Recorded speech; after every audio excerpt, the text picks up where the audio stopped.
Okay, folks, it's your buddy Mike Messier. Just saw Twisters 2024. I don't know if this film had any relationship to a movie called Twister, which is going way, way back to maybe 1995 or 96, I think. And I can't even remember if I ever saw that movie from way back when, Twister. I don't think I have, to tell you the truth. So I don't know if this one is a sequel or a remake or whatever.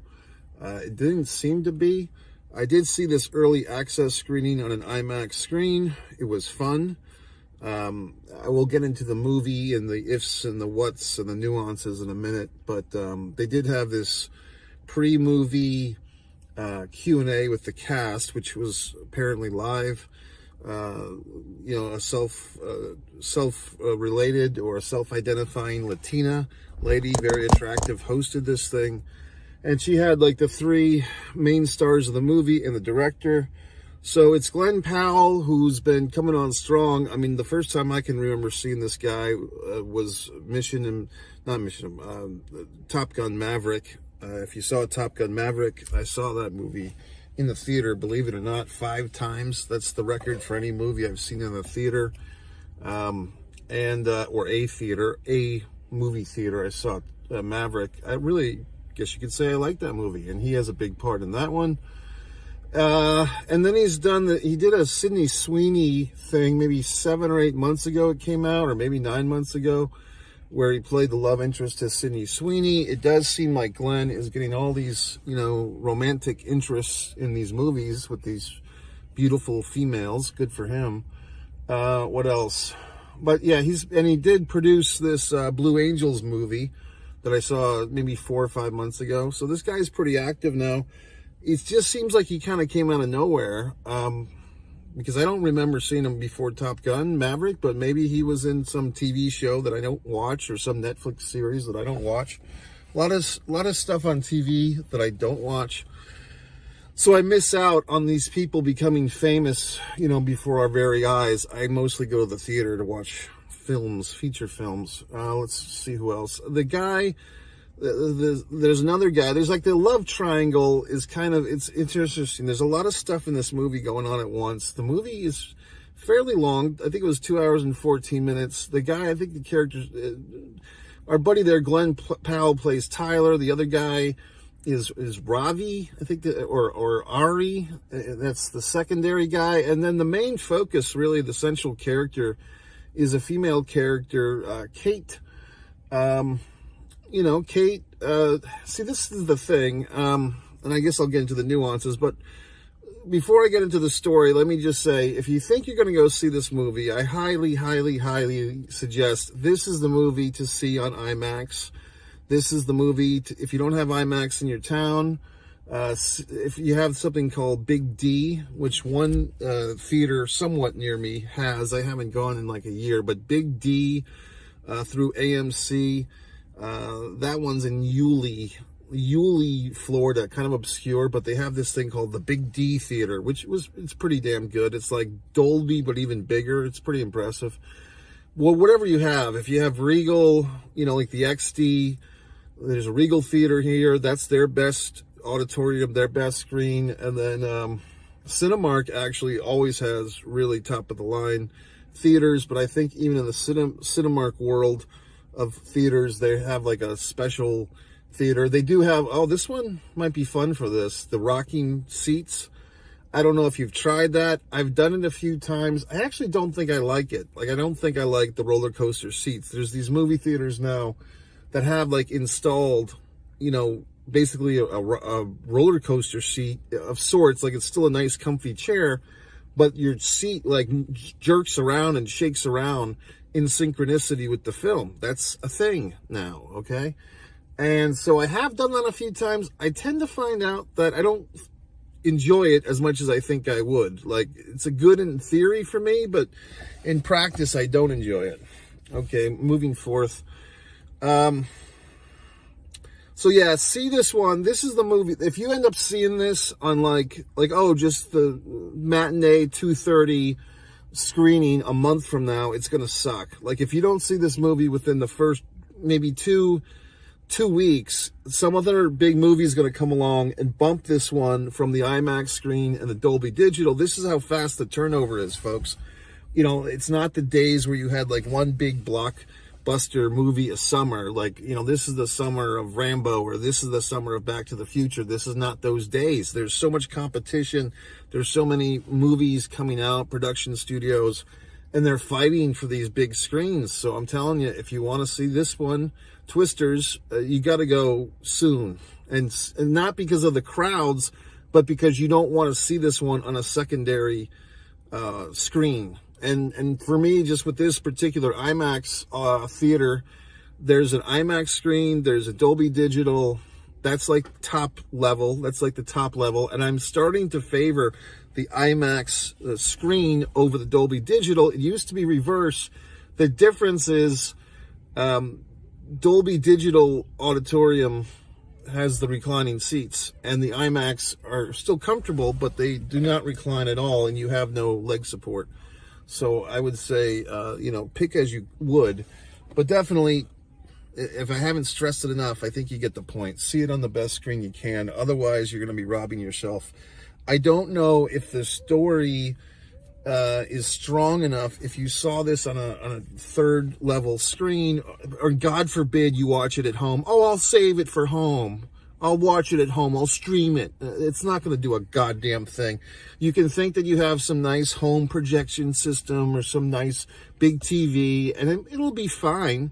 But it's not going to be the same thing as a fucking IMAX screen, assholes. I mean, nobody has a fucking IMAX theater in their house, okay? So don't give yourself that much credit. Your home system, I'm sure, is wonderful to watch UFC and a football game, but if you're talking about this multi-million-dollar movie thing, you got to go to the theater.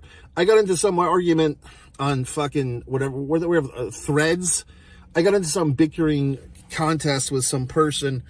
I mentioned, like, somebody was complaining, like one person complained, the opening complaint about how much money the movie ticket cost. I jumped in, trying to be a good Samaritan, trying to help the film industry as I always do, telling them about the subscription plans, and some asshole fuck, you know, said, oh, this guy subscribes to, he goes to the movies monthly, LOL. Well, go fuck yourself. And I said, well, I enjoy going to the movies, and this saves a lot of money.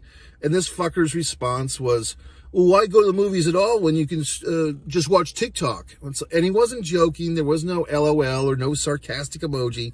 This fuck, whoever this asshole is, sits there and watches TikTok all day. And I responded, well, you know, I've heard that TikTok has a lot of spyware in it, and I don't really want to risk that to watch random strangers dancing, you know. And the fuck responded, oh, it's not just random strangers dancing. And I'm sure, oh, well, okay, asshole. I'm sure TikTok has a wealth of fucking information from rocket scientists and brain surgeons from around the world that are entertaining you when they're not dancing with their 8-year-old kids. I don't give a fuck about TikTok. I want to see a real goddamn movie, asshole. So anyway, let's get back to the review. The love story, if you haven't seen the movie, if you don't want to get, oh, now my light goes out. You might want to see the movie and then come back, because now we get into our story time telling part of the show where I give away all the goddamn spoilers. So here we go. The love triangle. I mean, this is the thing with this movie. First off, I do like Glenn Powell as an actor.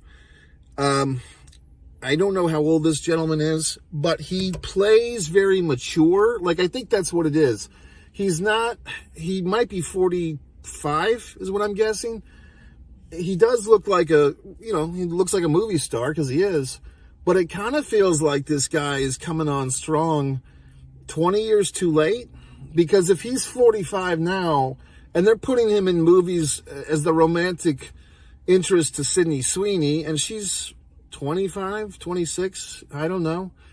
That's like a 20-year gap. And even if you say, oh, well, he can play 35, they acknowledge that in that romantic comedy they did together, Anyone But You, I think it was called.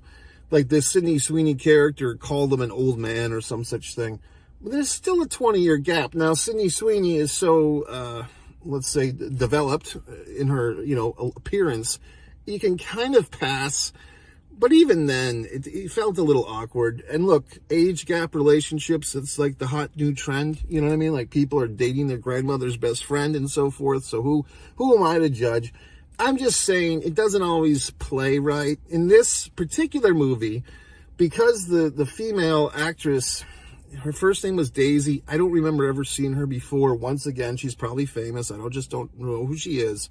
I don't think they would give like a new actress this lead important role in this huge movie. So she must have done something before this, but she has a very young face. Like she looks 25 tops. And even then, like she could pass for a 19 or 20-year-old, in my opinion. Like she could easily play like a high school senior or something. She's got a super young face. Her character ages because the movie starts and then it goes to 5 years later. She looks super young, is what I'm saying. Not child young, but she looks early 20s, mid 20s at the most. She does not look like she's anywhere near 30, in my opinion.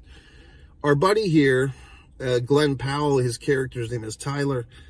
He looks legit 40. You could even say 50, like a Tom Cruise 50, because these 50-year-old guys that look really good, they have the chiseled features, but this dude, they put him together. He's got like the brown hair. The actress Daisy has the blonde hair. If you played the game, I have the copyright on this game. It's a Lover or Spouse. This is my idea for a game show. Basically, I shouldn't share it with you assholes because one of you might steal it. But copyright. I do have this trademark. Lover or, what is it called? Parent or spouse or parent or lover. Basically, you put up these couples, people that have some type of age gap, and you have to, the audience, the contestants guess, is this a couple? A romantic couple, or they parent and child, right? So with this, if you were to play that game, I think if these weren't famous people, if you didn't know they were in a movie together, I think maybe 60% of people would guess parent, with him being the father, because they not to say they look alike, but it looks like she could be his kid. The other thing is she's a very petite young lady. Like the actress, you can just tell she's like 5'3", 5'4". Like she's not taller. She's just very, in my opinion, she looked very tiny, which is fine. But that also gives her the daughter effect to this big strapping guy. So there are scenes of near romance, which we don't really consummate anything, but it felt a little creepy crawly. Okay, and maybe the young girls are getting all excited about it. They like it. They like this older guy thing. But I'm telling you, it felt a little off.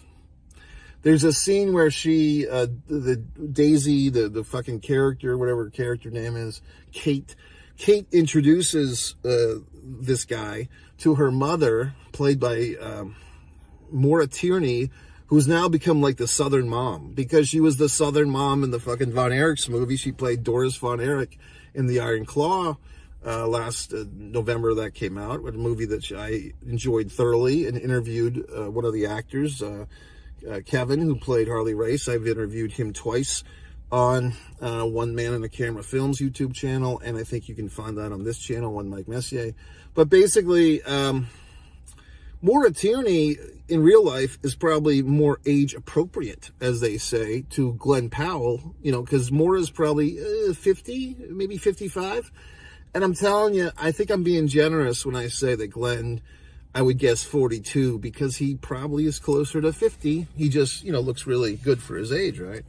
So I'm just telling you, that's why I think the casting of this movie, I think they got Glenn Powell, and they're all excited about it because he's like the big new thing. And, they probably cast him in this movie whenever they did 2 or 3 years ago, and then they filmed it, and he was just starting this ascend, But I don't know. I just feel like the perfect character, and I was seeing this in my mind's eye, but this was like 25 years ago. Matthew McConaughey, like a young 1999 or even 1994 Matthew McConaughey with that Texas, with that Texas fucking voice, and like a mid-90s, late 90s McConaughey would have killed this, but sorry, it's not 1995. It's whatever the fuck, 2024. So you get what you can get. Why is Glen Powell not a great fit for this character, in my opinion? The character is supposed to be like a Jake Paul, actually Logan Paul. And I don't watch the Paul brothers a whole lot. I know that they're the big dick in the ass thing. But from the little that I've seen of Logan Paul, especially in his wrestling, WWE, that type of, obnoxious YouTube guy, that's what Glen Powell is supposed to be playing with the Tornado Wrangler. But then, of course, he has a heart of gold. Like, when we first meet this character, we're supposed to think, oh, my God, these are the bad guys, obnoxious assholes. But then him and his whole team have a heart of gold. So there's a lot of things in this movie that we've seen in other movies. We've seen the natural disasters. I mean, like I said, there was a movie called Twister. This one's Twisters. We've seen other, environment disaster movies and chasers, as they call them, the people that chase these things. But there's these other storylines, the dead friends. I'll get into that now. And the beginning of the movie is we see Kate, and she's, supposed to be a little bit younger, and she has this guy that seems to be her romantic interest at that time. And then they have 3 other friends who are tracking in Oklahoma some tornado. And we know it's Oklahoma because Kate basically looks up to the sky, to the big Oklahoma sky, and says, I sure do love Oklahoma. And then and I'm just sitting there like, oh, that's a nice exposition sentence. Like, okay, the screenwriter said, well, we need to establish that they're in Oklahoma. So I'll have the character say, I sure do love Oklahoma. I mean, they could have achieved the same type of thing if she had just looked at the sky, perhaps, and said, Oklahoma. Now there's people coming, so I have to be quiet for a moment. There's a whole bunch of people coming. I just don't like these scenarios. Hold on. I just have to be quiet for a minute. There's people coming. There's people coming, so I have to be quiet. I'll continue my review as soon as they leave. They were parking in the handicapped parking spot. I don't think there was anyone that was handicapped, though, because there was 4 fully capable adults that just walked into the vehicle. Not one of them were in a wheelchair or had crutches or braces. Perhaps it's some other type of handicap, which does not stop them from walking properly. But they all got into their vehicle now without any type of mechanical lift for a wheelchair or any other type of impediment. So I'm not sure if they are legitimate. But they are leaving. Very good. Okay, so let's get back to what I was saying because it was so profound. I just don't like talking when there's people near me, okay? So I don't think they were properly handicapped, but not my problem. Oh yes, the characters at the beginning, we need to establish this is Oklahoma. She looks up into the sky and says, I sure do love Oklahoma. Thanks, Kate. Good dialogue writing. Then we have the kind of the people in the back seat. And one guy is getting all nervous about the tornado, and the nerdy girl says to him, ever since you got struck by lightning, you've been really nervous. I'm sorry, she said, ever since you've been struck by lightning, you haven't been the same. Okay. More exposition crammed into the dialogue. Just like, okay. And I'm basically thinking at this part of the movie, the first 5 or 6 minutes, like, okay, are these characters going to be around for the whole movie? Because I hope not, because there's no Glen Powell yet, and I don't like these characters, and I hope they die. And for me, luckily enough, the characters did die. At least 3 out of 5 of them.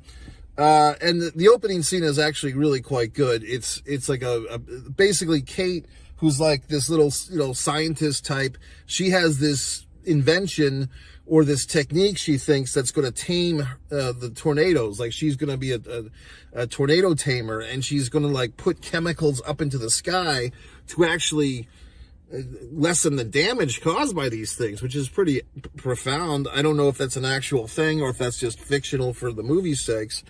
But in any regard, long story short, she and her 3 friends, one of which is a romantic interest, They try to do this thing, and the romantic interest and the two nerds all die. And all that's left is Ari, or Raji, whatever his fucking name is, the friend guy, and her. So they're and she's got a big nasty scar on her leg. So 3 of their best friends die, and it's because they were pushing the boundaries and trying to get her invention to work. And I guess we're supposed to learn quickly throughout this movie the difference between a level 1 and a level 5. I guess level 1 is, it's damage. Level 1 is the least amount of damage. Level 5 is the most amount of damage. And what's interesting, which our buddy there, Glenn Powell, gives us an exposition pretty much towards the end of the movie, 3/4 in, we learn that you can only rate a tornado after it's happened, because it's the level of damage inflicted, like the amount of people that have been killed, or homes that have been destroyed, or bridges or roads. So the whole tornado thing is really a crapshoot. Like these prognosticators or these chasers or whatever the fuckers, they are just guessing, because they don't really know. So Kate thought, or her team thought, we're in for a level 1, which we could handle, but it turned out to be a level 5, which they can't. So I thought that was interesting. I like that little nugget of information. So we move forth, and then 5 years later, Kate's in a business suit. This scene, I thought, was a little on the nose, meaning the actress and how she was directed was, she's basically, it looked like it's supposed to be 5 years later, but it felt like it was 2 weeks later. Suddenly, she's in New York City. She's wearing a business outfit. She works for the National Weather Service. And the idea is she's so traumatized by this accident that killed her boyfriend, and I guess she was really hung up on him, and her 2 nerd friends, that 5 years later, she's a working girl in New York City. She's left Oklahoma, but she is not over it. And it just reads very obviously on her face, which is the point. I mean, we're not going to stick around this scene for too long, so I get it. I thought maybe if it had just said 2 years later instead of 5, I might have, I think that would have worked. Because it seems like, I think in 5 years, let's face facts, an attractive woman is going to move on. You know what I mean? Like, her whole family could be dead, and 5 years later, she's got a new family. That's just how people, i.e. women, operate. She's not going to be an empty bedder for long, because she has this, like, nightmare scene where she's dreaming of the dead guy boyfriend. It's like, no. I knew one woman in my life that was like that. She had, like, the dead boyfriend syndrome, and she was hung up on it for several years. But I think the majority are not going to care for 5 years, to be quite honest with you. The women, just no offense, but they're kind of biologically programmed, to war brides. They're going to move on to someone else that's around. They're not going to lament the dead boyfriend for 5 years. No offense to anyone that is, or whoever the fuck, or any dead boyfriends out there. But the reality is, I didn't buy it. I didn't buy that Kate is like this barren widow who's just sitting there, and she's not going out and getting a cocktail, at least in Manhattan. Like, she's a pretty blonde woman in New York City who still looks 25 years old, but she's not going out to the nightclubs to meet the waiter or whatever the fuck the people do. She's not going to the discotheque or whatever she would do to, you know what I mean? So I just didn't buy it, that she's just, the lonely girl in New York City with nothing to do on a Friday night. So our old buddy there, Ravi, the surviving member of the team, of course, he wasn't in the eye of the storm, so to speak. He shows up at her place of work. He's wearing a suit. She's wearing her suit. They're all grown up. And he's basically pitching her to rejoin the team. Now, this you might have seen in stuff like that Mark Wahlberg movie with the dog, where he's trying to put together the running team, like the fucking Trek team or the survival team, and that, whatever that movie was. You've seen movies where there's some team, some sport or some activity or some career. The gang breaks up because of some tragedy. There's grudges, and then one of the members has like a big assignment, and they're like, I gotta get the team back together. So this is what we're having. I gotta get the gang back together. So Raji is taking it upon himself to go after her, and he's, more exposition. I tried calling you. You didn't call me back. And she's like, oh, I'm not good for phone calls. Basically, she's the weeping widow. And pretty obviously, this guy's had a hard-on for this chick the whole time. He was into her back when he was in the friend zone 5 years earlier and his buddy was banging her. And he always secretly pined for her. And he kind of, when his male buddy died, that was her boyfriend, he probably wanted to slip in. And she didn't let him. And so he's always had that regret. So but it's all under the, auspices of business, that he wants her to come do this mission and save the people of Oklahoma. And the other thing that they promoted in the preview of this thing was that, the Twisters official soundtrack is going to drop Friday. So, I guess I'll listen to it. I'm not going to buy it, but I guess on YouTube Music or some other device, I'll listen to it. Some good songs, kind of like a mix of country and rock and yada, yada, yada. So, we move forth. She goes to Oklahoma. Now she's, back in the old farmstead. And they drive by this underpass where she saw her boyfriend die. He was protecting her. He got swept up. Another thing I liked about the movie is when people died, it was it's really dramatic. Like, you see the people get scooped into the fucking tornado. And it's like, holy shit, it's pretty cool, in a way of death. It's sad. If you experience this, it would be traumatic, but to see someone just kind of and oh no, they got caught. I guess you kind of wonder, what happens to these people? It's not fucking Dorothy into the Wizard of Oz. They probably get scooped up, tossed into the air, spun around. Any shrapnel or any, things that are flying around in the air are going to hit them. And that's probably what's going to get you. It's not just being in the air, but being tossed around and jerked around. Your neck is probably going to break, concussion. But I would think if you got hit by something, that's probably the most death in these tornadoes. I'm laughing, but I've never been through a tornado, folks. So, I am not trying to mock it. I'm just saying, I haven't been through that, but I'm sure it's traumatic. But I'm thinking the way that people die probably is getting hit in the head. You know what I mean? Or their just body gets tossed around. And even if you survive, you might be confined to a wheelchair. You might be paralyzed. Who knows? But we don't really get too graphic for those that are worried about the death. They don't really show a lot of people. They show people presumably being killed, but this is not a horror movie where you see the blood and guts or anything. I don't think there's mild little bloods here and there, but nothing too gruesome in this film, right? I think it's a PG-13 rating.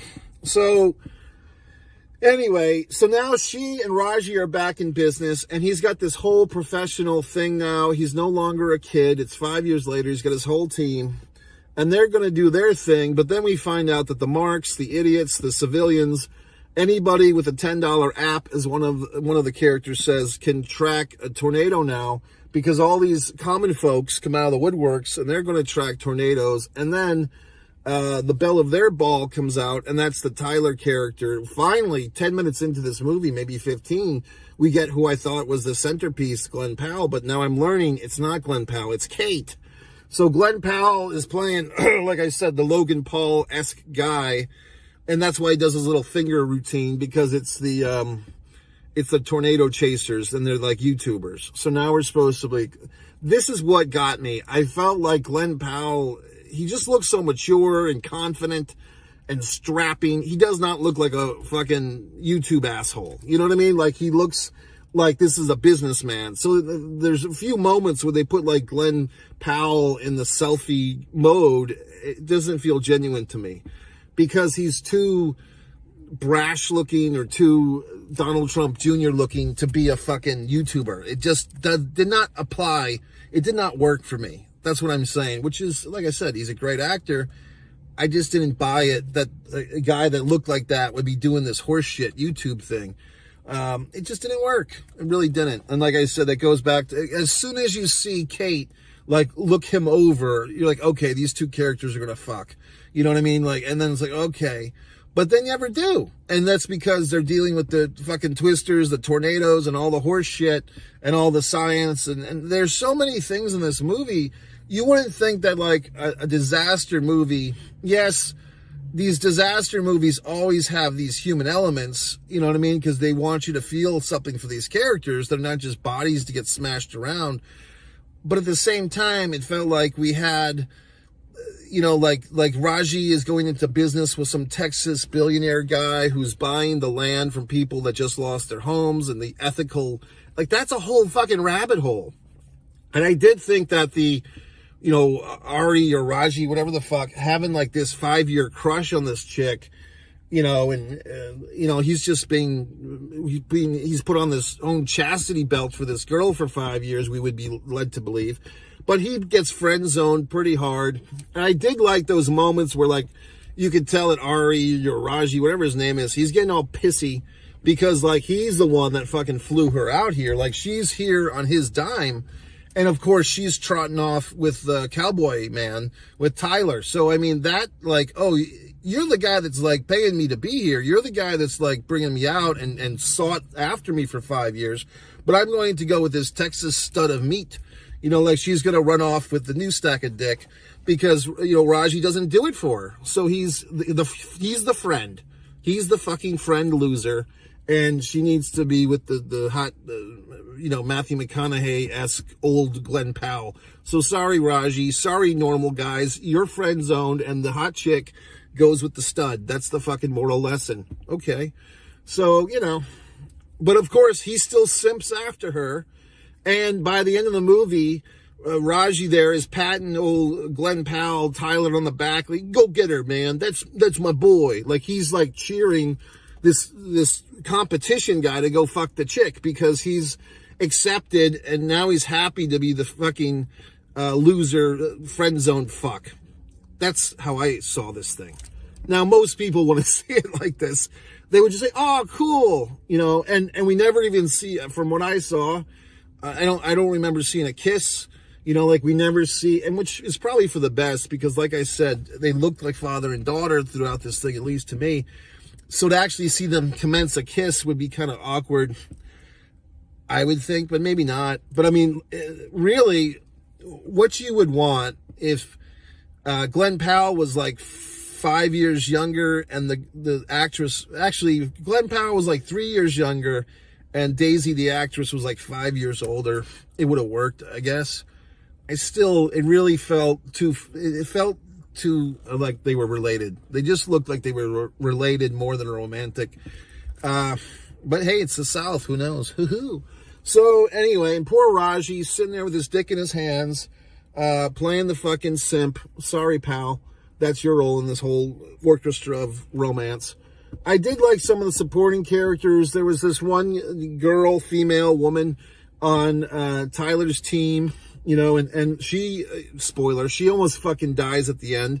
I thought it was kind of cool that, like, at the end of the movie, they're trying to save these people. Like, that's what we learn about Tyler's team. Yes, they're YouTube fucks, but they have hearts of gold, and they always give food to the fucking people, and they always help them.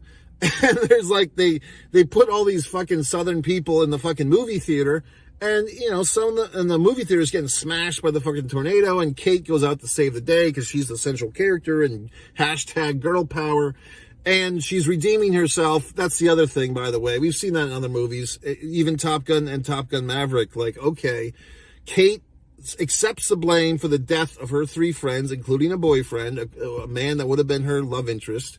She's taking the responsibility of all their deaths, and she redeems herself at the end of the movie by doing what she wanted to do 5 years earlier, which is tame the fucking tornado, right? So, okay, good. Meanwhile, we see a couple of people get sucked into the fucking tornado from the movie theater, so some of these innocent bystanders get killed. I think it could have been nice, dramatically, if we did kill one of the characters. Like, there's a character, Ben, who's like this Englishman reporter. We could have killed him. You know what I mean? Like, there's like all these, there's like 5 or 6 supporting characters between what's his dick's team, Ari's team. He's got like the guy that is a jerk, the brown haired guy. He never likes Daisy. He never likes what's her name, Kate. He could have died. I don't think he dies, does he? They could have killed one of these supporting characters. They really should have. For just some balance. Like, look, if you have 10 or 12 people and you're going into the eye of the storm, literally, and other people are dying too, you would think that one of your 10 or 12 main players would fucking die. And and even if like they got sucked into the hurricane and we see them like come out of it, but they get like a broken arm or whatever the fuck, and they're like, I'm still alive. Like just something like that. But we don't. So it's kind of soft in that regard. There's no, what's the word? There's no collateral damage. It's almost like, you know, when the good guy gets shot in the arm, they never get shot in the fucking head. The good guy always gets shot in the arm. Well, we don't even really get that, except we have Kate in her scarred up leg. You know what I mean?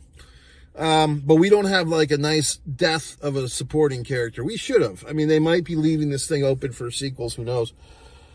But the whole, like, you know, Shakespearean love triangle angle of this movie, thanks. It's my God. So the Shakespearean love triangle, it's kind of like, why did you put us through that whole who's she going to fuck or who's she going to fall in love with or who's she going to be with, who's she going to choose? We didn't even get that with a commencement kiss. We're kind of led to believe, it's Cowboy Bob over here, that Raji kind of takes himself out because now he's just her business friend. I think if anything would have been realistic, if Raji just would have pieced out and just let her do her thing. That's why I feel like there was like too much movie here. Like one of these storylines, like he called her City Girl. The fucking Tyler character called her City Girl because she was from New York. Wow, that's original. But if their thing, like their will they, won't they romance was just a thing, or if the I thought you were just a friend romance, like if that was just a thing. But to have all of that crammed into one disaster movie, I thought it was a bit much. I thought that was a bit overdose. You know what I mean? So, but that's life, I guess. But then to not have the payoff, like to just leave it hanging, like I said, with no kiss. What the fuck are we doing here, folks? Like, if you're not going to have the kiss to end it off, then why do we spend so much time with this tension, this sexual boil, if there's no baked potato of love, okay? Anyway, for what this movie is, it's a lot of fun. I don't think it's a classic. I think this is a movie, like I said, it's a summertime movie. This is midsummer, so to speak, or midsummer. And if you see this movie, go see it in IMAX. Go see it in whatever the fuck. Go see it Dolby Digital. See a nice big screen. But don't wait a couple of weeks to see it on a small screen. And don't wait to see it at home. Okay, here's the other thing. This movie ticket, I got to go to this because I had the AMC membership, which is like $26 a month or $27 with tax. Basically, you get 3 movies a week. They turn over, so if you don't use them, you lose them.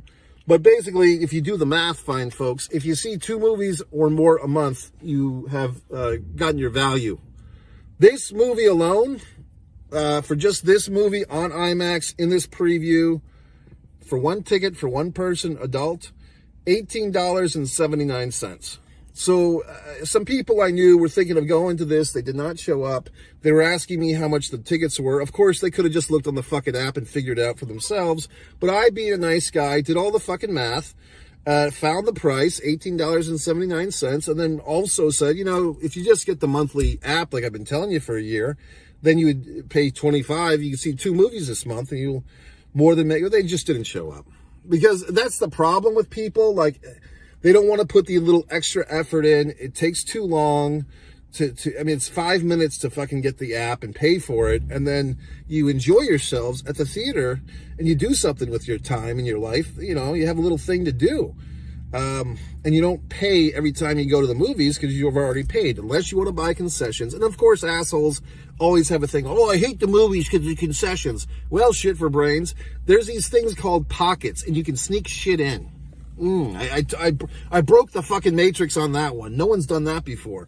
Or, get this, you can go 2 hours and 30 minutes without a fucking candy bar in your ass, idiots. So anyway, I'm just a proponent of getting the fucking app, because then you don't get your panties in an uproar every time you buy a movie ticket about the cost, because it's just part of the fucking fun.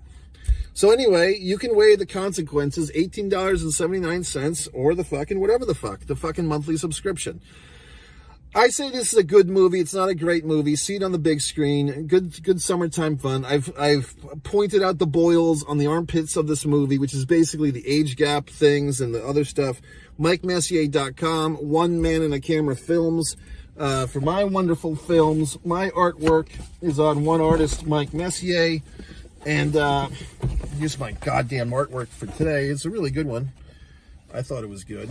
And of course, it's upside fucking down.